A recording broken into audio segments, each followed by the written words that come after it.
Boker Tov, vous savez que les Hachamim ont institué toutes sortes de signes de deuil qu'on doit marquer durant la période qui précède Tisha B'Av. L'une des halachot, c'est ce qu'on appelle l'interdiction de laver le linge ou de porter un linge qui a déjà été lavé pendant la semaine de Tisha B'Av.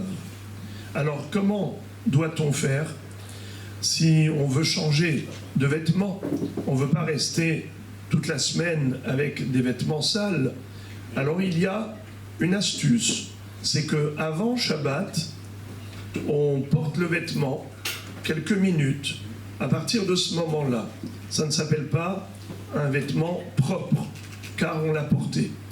Et de cette manière, on peut préparer ainsi différents vêtements pour la semaine où tombe Tisha B'Av.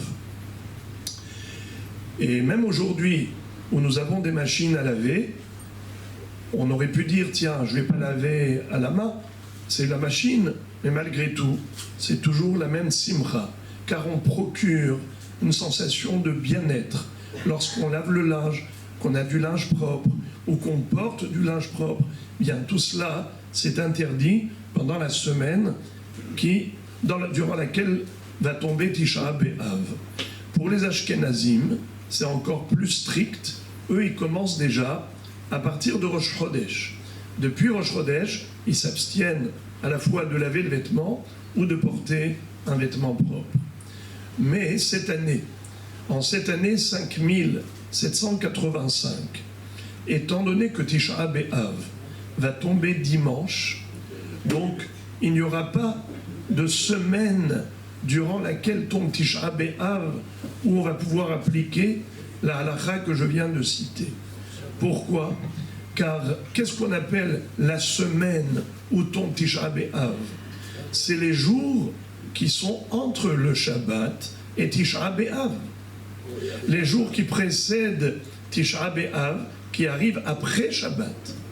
Mais là, puisque Motzei Shabbat, c'est déjà Tisha B'Av, alors il n'y a pas le din de Shavua chez Halbo.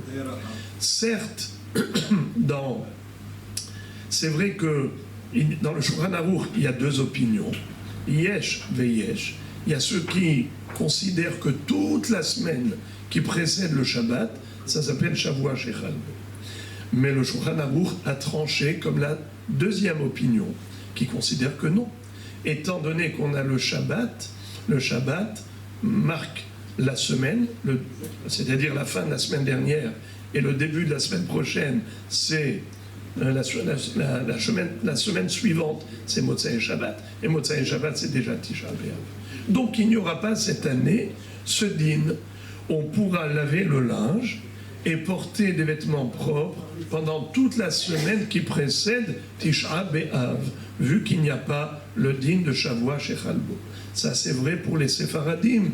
Pour les Ashkenazim, qui eux de toutes les manières ne se réfèrent pas à la semaine de Tisha B'Av, mais ils se réfèrent au Rosh Chodesh, eux, depuis Rosh Chodesh, ils vont devoir s'abstenir de ce qu'on vient de dire, de laver le linge ou de porter des vêtements propres. Alors comment doivent-ils faire?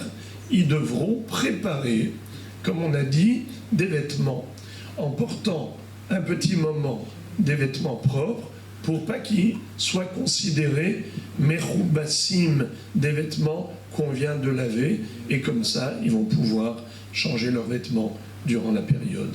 Que Akadosh Baruch Hu transforme ces jeunes en jours de fête, de manière à ce qu'on n'ait même pas recours à l'application de ces règles. Borim Tiyu.